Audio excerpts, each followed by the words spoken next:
Assalamualaikum warahmatullahi wabarakatuh. Perkenalkan, nama saya Erlena Puji Lestari. Saya dari mahasiswi Universitas Haloleo Kendari, Fakultas Ilmu Sosial dan Ilmu Politik.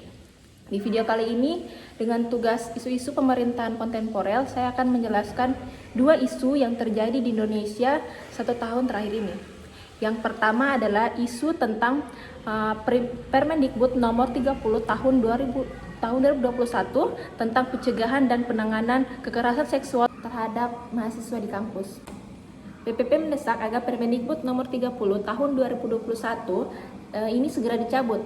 Anggota ke-10 Komisi DPR fraksi PP Liza Salahuddin Jamal menilai bahwa peraturan tersebut berpotensi memfasilitasi perbuatan zina dan perilaku menyimpang, misalnya lesbian, gay, biseksual, dan transgender. Ini dinilai sebaiknya dievaluasi kembali dan dicabut oleh Kemendikbudristek karena berpotensi mengganggu standar moral mahasiswa di lingkungan perguruan tinggi.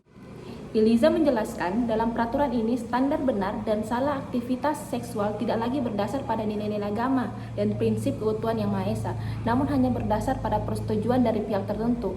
Hal ini berimplikasi selama tidak ada pemaksaan, penyimpangan tersebut menjadi benar dan dibenarkan, meskipun dilakukan di luar pernikahan yang sah. Ini juga bertentangan dengan visi pendidikan sebagaimana dijelaskan dalam pasal 31 ayat 3 Undang-Undang Dasar Negara Republik Indonesia tahun 1945, menyatakan bahwa pemerintah mengusahakan dan menyelenggarakan satu sistem pendidikan nasional yang meningkatkan keimanan dan ketakwaan serta akhlak mulia dalam rangka mencerdaskan kehidupan bangsa yang diatur dengan undang-undang.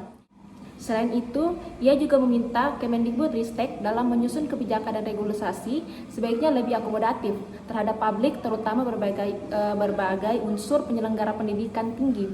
Ini penting karena dengan akomodatif terhadap pemenuhan publik, maka peraturan tersebut lebih mendapatkan perspektif dari masyarakat luas. Artinya, hubungan seksual dibolehkan asal dilakukan atas dasar suka sama suka. Kemudian, mengapa undang-undang ini menuai kontroversi di berbagai pihak? Koalisasi Perempuan Indonesia ikut merespon terkait sejumlah pihak yang menentang Permendikbudristek nomor 30 tahun 2001 ini tentang pencegahan dan penanganan kekerasan seksual di lingkungan perguruan tinggi. Adapun sejumlah pihak menentang Permendikbud ini karena menganggap melegalkan zina. Sekretaris Jenderal Sekjen Koalisasi Perempuan Indonesia, Mike Ferawati, menyayangkan hal tersebut. Mike mengatakan pihaknya tidak menemukan adanya koalisasi dalam aturan tersebut yang berpotensi melegalkan zina, karena menurut Koalisasi Perempuan Indonesia, zina adalah kekerasan seksual yang sangat berbeda. Ini dapat dicampur adukan begitu saja. Dikutip dari Kompas.com, menurut Mike, konsen dari Permendikbudristek ini harus dimaknai dalam ranah kekerasan seksual, sementara kegiatan atau aktivitas seksual lainnya atau zina yang mungkin dilakukan oleh warga di sekitar kampus diatur dalam kebijakan lain. Mike menilai bahwa Permendikbudristek ini hanya mengatur terkait penanganan kekerasan seksual di lingkungan kampus, sedangkan zina diatur oleh aturan-aturan lain seperti yang mungkin tertera di Undang-Undang KUHP yang lain. Maka dari itu tidak ada hubungannya dengan Permendikbud ini.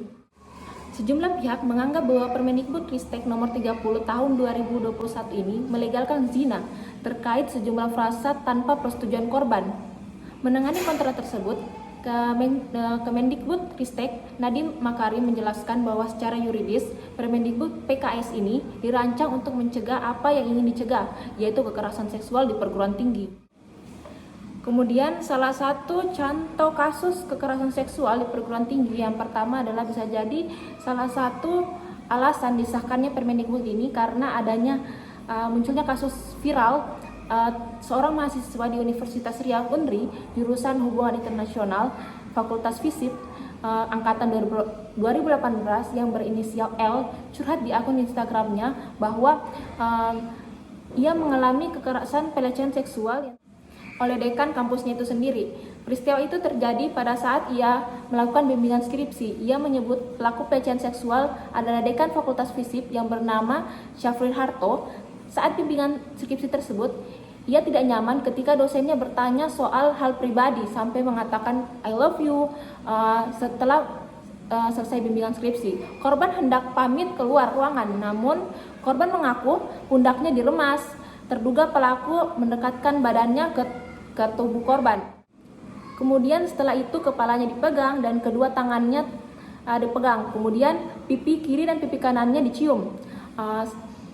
Pada saat itu ia merasa ketakutan dan menundukkan kepala. Tapi Bapak Syafril Harto ini terus menggodanya sambil berkata, mana bibir, mana bibir. Membuat ia merasa terhina dan terkejut. Itu menurut ceritanya dalam video berdurasi 13 detik yang ia kirim di kompas.com. Setelah viralnya cerita tersebut, kemudian ia melaporkan tindakan tersebut. Namun tersangka malah membantah cerita tersebut. Ia mengatakan bahwa dirinya pada saat melakukan bimbingan skripsi, ia merasa bahwa perbuatan itu hanya perbuatan seperti bapak kepada anaknya. Dan kemudian tersangka merasa ia melakukan pencemaran nama baik dan mendenda bahwa korban tersebut sebesar 10 miliar.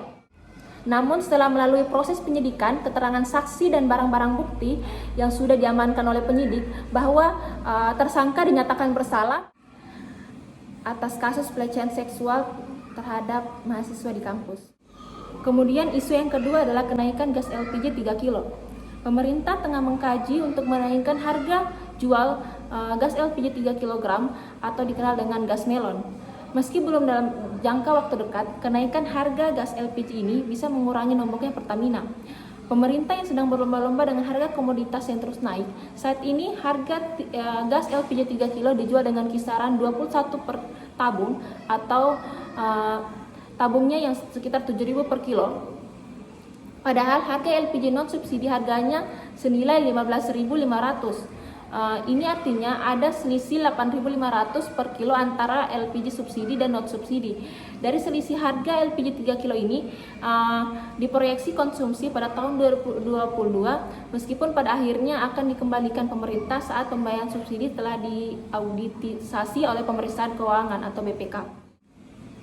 Oleh karena itu, pemerintah sebenarnya belum memiliki urgensi untuk menaikkan harga LPG untuk subsidi dalam waktu dekat, apalagi di tengah tingginya harga sembako saat ini, kecuali bila harga keekonomian LPG lebih tinggi dari asumsi tersebut. Sementara untuk jangka menengah, pemerintah akan melakukan substitusi kompor LPG dengan kompor induksi atau listrik, jaringan atau gas kota yang akan diharapkan mencapai 1 juta rumah tangga per tahun, kemudian mengubah skema subsidi yang kini berbasis komoditas menjadi subsidi langsung ke penerima, serta substitusi dengan Dinelty Ether atau DME untuk mengurangi 1 juta metrik ton LPG pada tahun 2027. Kenaikan gas LPG sangat merugikan bagi pedagang. Selain mereka juga harus menaikkan harga gas LPG, mereka juga harus kehilangan banyak pelanggan. Karena jika gas naik, mungkin saja para pelanggan akan mengurangi penggunaan gas LPG. Akibatnya, gas LPG tidak akan laku di pasaran dan akan menurunkan penghasilan para pedagang gas LPG. Cara salah satunya adalah untuk menaikkan harga gas, walaupun akibatnya pelanggan akan berkurang. Pemerintah perlu segera melakukan transformasi kebijakan subsidi LPG tabung 3 kilo dari subsidi harga ke subsidi, yaitu meletakkan harga LPG tabung 3 kilo menjadi harga pasar, memberikan subsidi atau bantuan secara selektif pada masyarakat yang membutuhkan, di mana seharusnya pemerintah bisa mengurangi BBM atau bahan pokok agar ini bisa dijangkau oleh semua masyarakat atau semua kalangan masyarakat. Ini malah sebaliknya, malah memberatkan untuk memberikan subsidi dengan alasan membebani negara atau tidak tepat sasaran. Ini membuat pemerintah dengan masyarakat tidak sejalan. Jadi seharusnya pemerintah lebih mengontrol subsidi atau khususnya untuk masyarakat kalangan bawah, karena memang ini ditujukan untuk mereka. Demikianlah dua isu yang saya jelaskan yang terjadi pada 1 tahun terakhir ini di Indonesia. Lebih dan kurangnya mohon dimaafkan. Wabillahi taufiq wal hidayah. Wassalamualaikum warahmatullahi wabarakatuh.